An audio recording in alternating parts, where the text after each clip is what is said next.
Mythes et complots avec Christian Page. Christian Page, bonjour. Salut, Benoît. Veux-tu que je te parle d'un mythe et complot, moi? Oui, vas-y. Veux-tu que je t'en parle d'un mythe et Vas-y. complot, d'un vrai? Oui. Compagnie pétrolière, monsieur. 1,12 $, ça va monter à 1,25 $. Épouvantable. Mythe et complot. Veux-tu que je te parle d'un mythe et complot? Vas-y encore une autre fois. 1,24 $. C'était Merci beaucoup. Sacra, moi, il nous lâche pas. Épouvantable. J'ai été fin avec Carole Montreuil hier, le porte-parole de... Ah ouais? Bon, il n'y a rien à faire. Est-ce que tu as donné une explication pourquoi ça Non, avait Carole, c'est un homme. soudainement... Ah, Carole, pourquoi ouais. pourquoi ça avait soudainement augmenté juste avant la période des fêtes?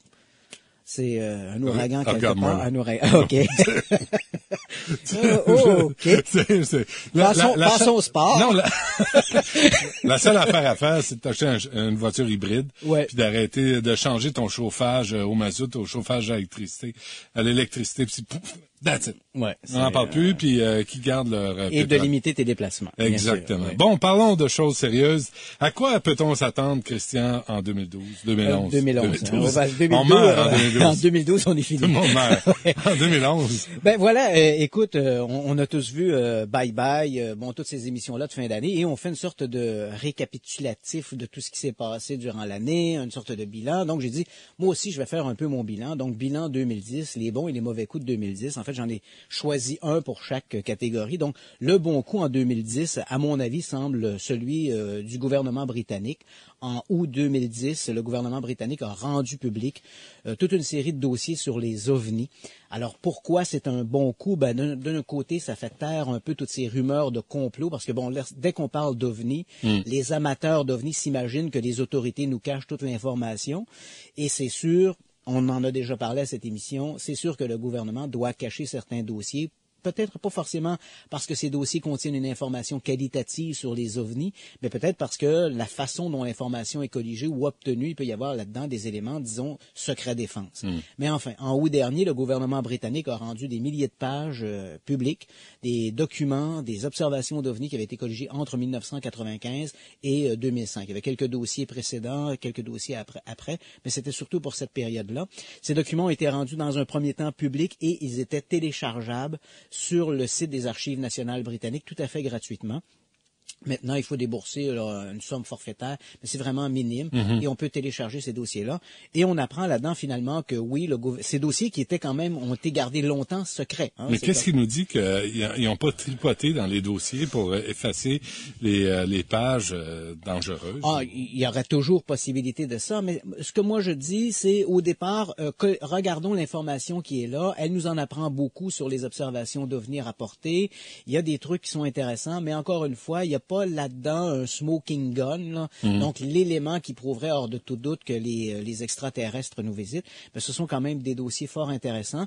Et en rendant publique cette information, ben, le gouvernement britannique suit un peu, emboîte le pas à des groupes comme par exemple le FBI, la CIA, qui déjà dans le passé avaient rendu public leurs dossiers sur les ovnis. La France ont également mis en ligne leurs dossiers sur les ovnis. Donc le gouvernement britannique emboîte le pas et nous offre un peu une certaine transparence par rapport au dossier des ovnis et peut-être d'une certaine façon aussi faire taire ces rumeurs que le gouvernement ou les gouvernements nous cachent toujours l'information sur les ovnis. Le gouvernement canadien, Christian, est-ce qu'il a révélé quoi que ce soit à ce le sujet-là? gouvernement canadien, on est un peu à la traîne. Je te dirais que le gouvernement canadien, jusqu'en 1966-67, les dossiers ovnis étaient colligés par l'armée canadienne.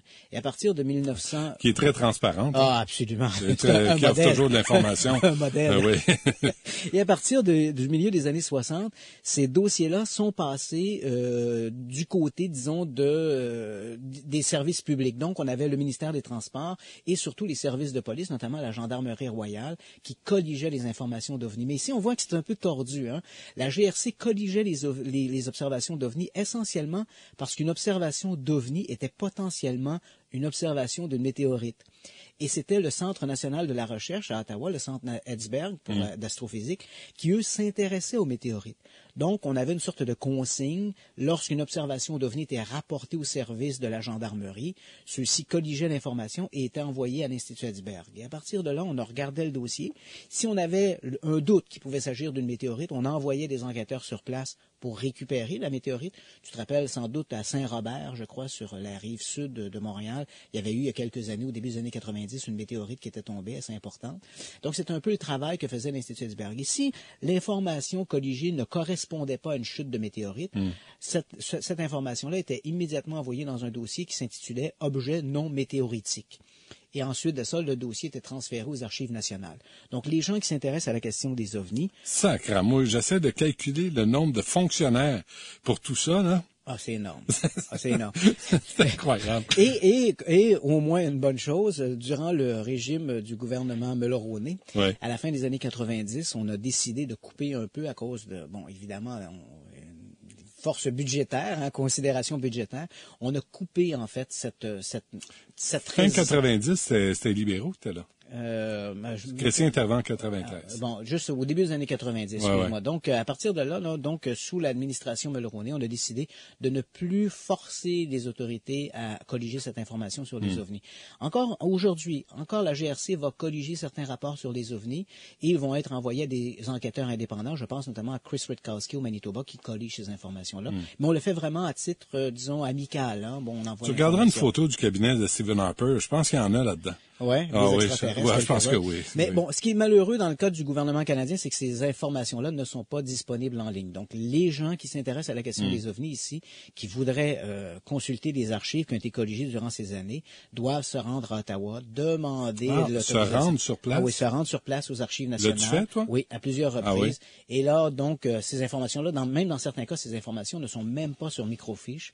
C'est vraiment des cartons. Microfiches? Ouais, c'est même pas des microfiches, c'est même pas des microfilms, c'est rien. Ce sont vraiment des boîtes. C'est rien, c'est vraiment des boîtes qu'on nous met sous le nez, des grandes boîtes de carton dans lesquelles on a colligé toutes ces informations, ces dossiers-là. Donc, il faut vraiment les passer un par un. Ce qui est malheureux, c'est que souvent, et je l'ai fait moi-même pour le tester, n'importe qui peut arriver, piger dans les boîtes et sortir du matériel. Ah oui. Donc, j'imagine qu'au cours des années, sans aucun doute, beaucoup d'ufologues mal intentionnés ont dû aller piger dans les archives, faisant disparaître photographies, documents, etc. Parce que c'est pas surveillé, quoi. Pas plus surveillé que ça. Donc, on a une salle, on nous amène la boîte, et puis voilà, on fouille là-dedans. Puis si tu as une mallette, tu peux mettre les dossiers dans les mallettes quand personne ne le regarde. Qu'est-ce que t'as volé, toi? Absolument rien.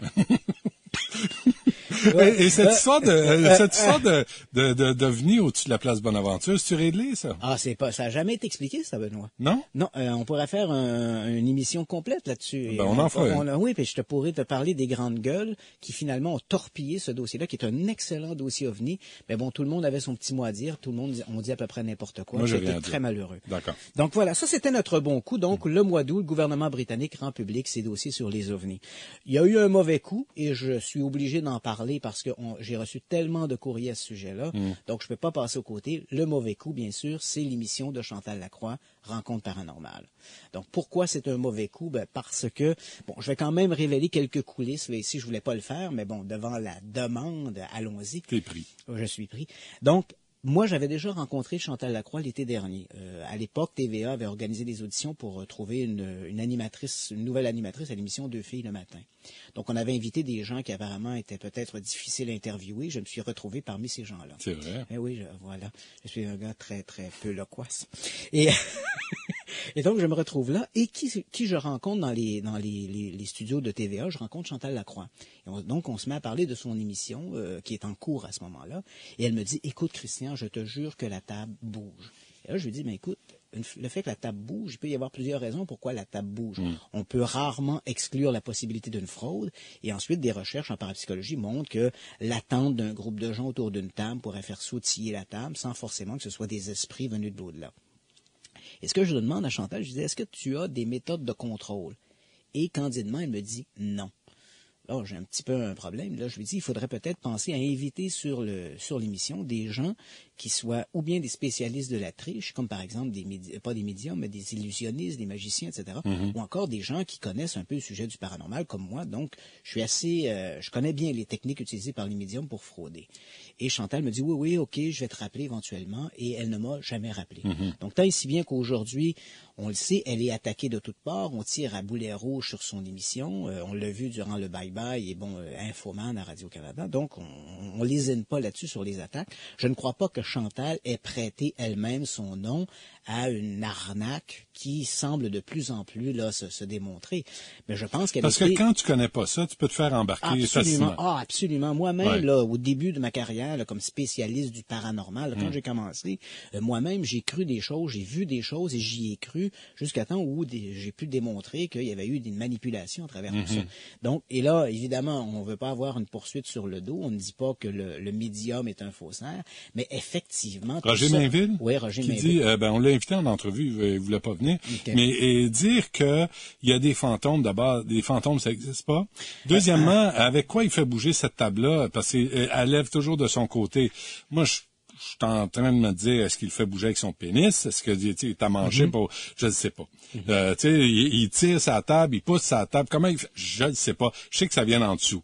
Qu'est-ce qu'il y a en dessous? À part une paire de genoux. Ouais, mais en fait, Benoît, tu sais que, bon, je ne prononcerai pas s'il y a ou non des fantômes. Là, je reste... Mais voyons, il n'y a pas de fantômes, ça existe. Je laisse la porte ouverte.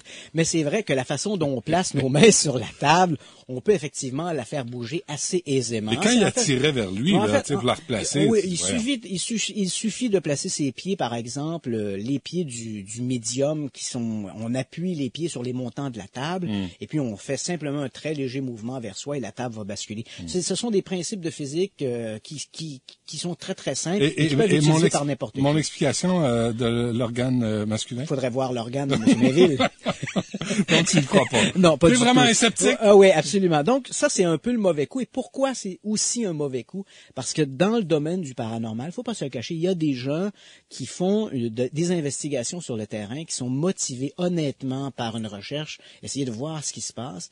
Et évidemment, pour le grand public, lorsqu'on voit un truc comme ça, on se dit, c'est toujours ça, c'est toujours des fraudeurs, c'est toujours des manipulateurs. Et encore une fois, tout l'effort qui est fait de manière un peu pédagogique par des gens qui font un travail honnête sur le terrain se voit un peu éclaboussé par ce genre de truc-là. Si ça, Chantal nous entendre et elle t'appelle, vas-tu y aller? Absolument. Moi, je vais me faire un plaisir d'aller sur le terrain avec elle et de vérifier de quelle façon ces manifestations se produisent et évidemment mettre en place des mesures de contrôle pour s'assurer que la table n'est pas manipulée par le médium, etc., etc. Donc, ce qui n'a pas été fait.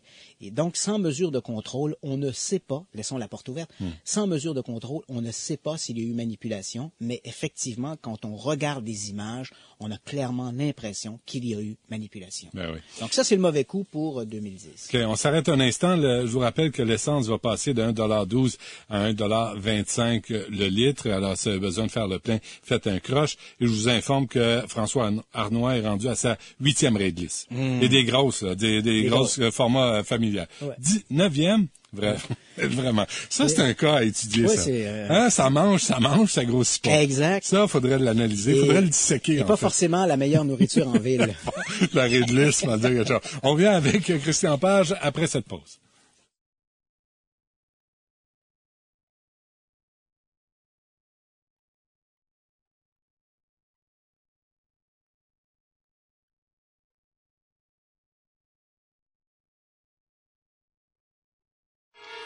Mythes et complots avec Christian Page. Christian Page, 2011 nous réserve quoi? D'abord, c'est sûr que lorsque l'on parle de complot, on ne peut pas trop parler des complots de 2011 parce qu'on ne va connaître le complot que lorsqu'il sera éventé. Ben oui. Mais on peut quand même dire que pour 2011, moi, je peux déjà je suis pas Nostradamus, mais enfin, je peux te prédire que 2011, on va voir une multiplication d'ouvrages, de publications sur cette histoire du calendrier Maya et de cet apocalypse de 2012. On voit que déjà les éditeurs surfent sur cette vague du 2012. Et ça va s'accentuer en 2011. Alors là, moi, je t'assure, documentaires, films, livres, magazines seront consacrés à cet apocalypse de 2012.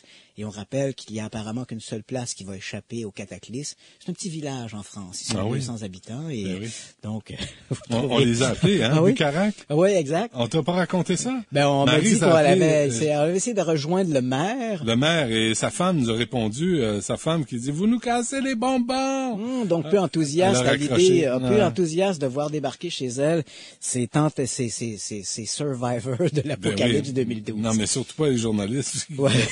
Juste en savoir un petit peu. Bon. Donc voilà. Donc ça pour 2012, je peux t'assurer qu'on va assister à ça. Et pour 2012, on va assister aussi pour l'automne 2012 à la publication d'un premier livre d'une trilogie, probablement aux éditions là, chez Librex, d'un livre signé Christian Robert Page. Ah oui? Et qui va s'appeler Mystère et paranormal. Donc je l'annonce comme ça parce que je sais qu'il y a beaucoup de gens qui me demandent allez-vous éventuellement publier des trucs. Donc oui, un ouvrage comme ça sera publié là, dès cet automne. Bon, les gens pourront se le procurer là, quand ça sortira. Donc ça, c'est moi ce que je peux dire sur le plan social. C'est un peu ce à quoi on doit s'attendre. Et bien sûr, il y aura sûrement au cours de 2011 de nouvelles théories de complot qui seront inventées. Mais ça, malheureusement, tant et aussi longtemps qu'on ne connaît pas le complot, on ne peut pas en parler. En revanche, le cinéma, toujours emboîter le pas sur le surnaturel et le complot. Déjà, quand on regarde la sortie des films pour 2011, il y a plusieurs films qui s'inspirent d'événements mythiques, fantastiques, basés sur des faits réels, nous dit-on, et bien sûr, on s'inspire aussi des histoires de complot. Alors, j'en ai sorti quelques-uns ici pour donner un avant-goût aux cinéphiles. On aura d'abord le 28 janvier, donc à la fin du mois, un film qui va s'appeler The Rite, le rituel. Ça met en vedette Anthony Hopkins, et encore une fois, on nous dit que c'est une histoire vraie. Alors, je te raconte un peu l'histoire. On a un jeune noviciant, un jeune prêtre novice, qui est envoyé à Rome pour y étudier l'exorcisme. Évidemment, ce jeune prêtre est très sceptique et on lui propose à ce moment-là de rencontrer un vieux prêtre exorciste qui a plus d'une centaine d'exorcismes à son actif et qui est joué par Anthony Hopkins. Hein, ce qui est amusant ici, bon, on nous dit basé sur une histoire vraie. En fait, l'histoire vraie derrière tout ça, c'est que depuis l'avènement de Benoît XVI au pontificat, on a vu se multiplier à travers l'Europe et un peu aussi en Amérique, mais surtout en Europe, des supposés cas de possession diabolique.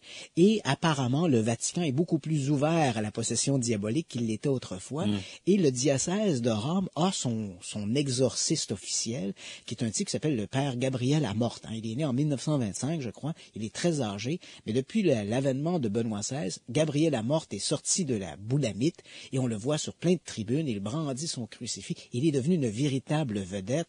On a mis en place des sessions d'information sur l'exorcisme et crois-le ou non, uniquement en France, on a quelques 10 000 demandes d'exorcisme par année depuis les 3 ou 4 dernières années. Depuis l'arrivée de Sarkozy. Voilà, j'avais pas fait cette association. Et en fait, il y a même des diocèses en France qui exigent, qui demandent à grands cris à Rome de nommer des prêtres exorcistes dans leur diocèse parce qu'ils sont débordés de toutes parts. Donc tu vois, donc on s'inspire de ce renouveau du rituel. Mais là, on parle de quoi, là, Christian? D'exorcisme réel ou de maladie mentale maltraitée? Bon, tu vois, moi, je peux pas me prononcer sur l'existence du diable. Je le sais pas. J'ai peut-être été atteint du démon du midi à un moment donné. C'est le seul que j'ai côtoyé. Mais il paraît qu'il se dompte. Il se dompte.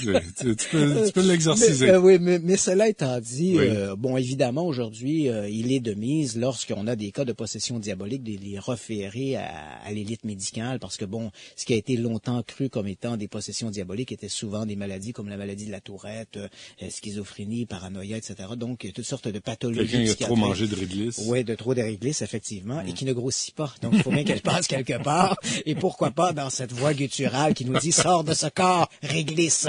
Mais, cela étant dit, bon, évidemment, on doit prendre ça un peu avec un grain de sel, cette histoire de possession diabolique. Moi, ce que je dis, c'est que jusqu'à présent, aucun cas de possession diabolique n'a été documenté et qui montrait de réels phénomènes paranormaux. Bien sûr, des gens ont parlé avec des voix gutturales sous l'effet de cette emprise diabolique, mais parler avec une voix gutturale ne prouve pas forcément l'existence du diable.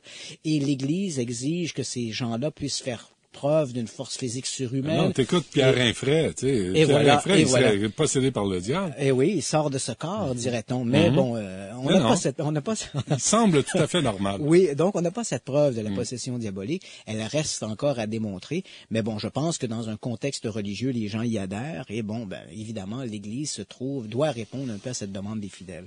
Autre film, le 4 mars, parce que bon, il faut bien sortir ce diable. Donc, le 4 mars, on aura le film Apollo 18. Donc, qu'est-ce que c'est les gens? Bon, les gens qui connaissent bien le programme Apollo diront, ben, Apollo 18, c'est pas un mythe, c'est une réalité. Ça s'appelait Apollo-Soyouz. Hein, bon. Et je fais ici un petit historique. On se rappelle que la dernière mission lunaire, au début des années 70, c'était Apollo 17. Initialement, la NASA avait prévu envoyer aller jusqu'à Apollo 20 pour aller sur la Lune.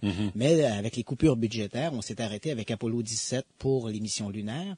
La fusée qui était prévue pour être Apollo 18 a été recyclée dans la fameuse mission américaine et soviétique, la mission Apollo-Soyouz, où là 2 capsules se sont jointes dans l'espace.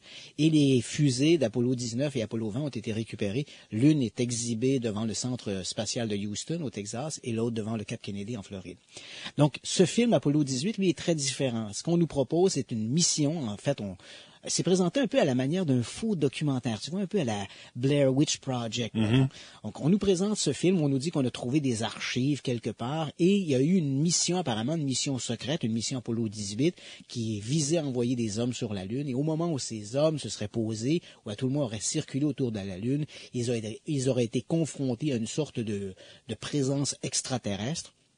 Il aurait été filmé sur film et l'équipage aurait disparu. Donc, c'est une sorte de faux documentaire tourné autour de cette fausse mission. Et pourquoi les extraterrestres ont toujours l'air de gros insectes? Faudrait voir avec le producteur, parce qu'on en a eu quand même des extraterrestres humains. Mais ça pogne moins bien. Mais généralement, c'est des gros insectes. Ouais, mais parce que les extraterrestres humains, on en a vu avec des grandes moustaches là qui parlent un petit peu comme ça. Ouais. mais dans Men in Black, c'était des insectes. Oui, absolument. Dans quel autre c'était des insectes? C'est toujours des insectes. Alien, par exemple, on se rappelle la créature de Alien a de l'air d'une grosse coquerelle. Mars Attack. Le film avec Charlie Sheen, là, le retour, quelque chose comme ça, là, c'est des insectes qui ont les genoux à l'envers. Ouais. C'est toujours des insectes. C'est des insectes ou des petits gris avec des grands yeux bridés. On aime ça.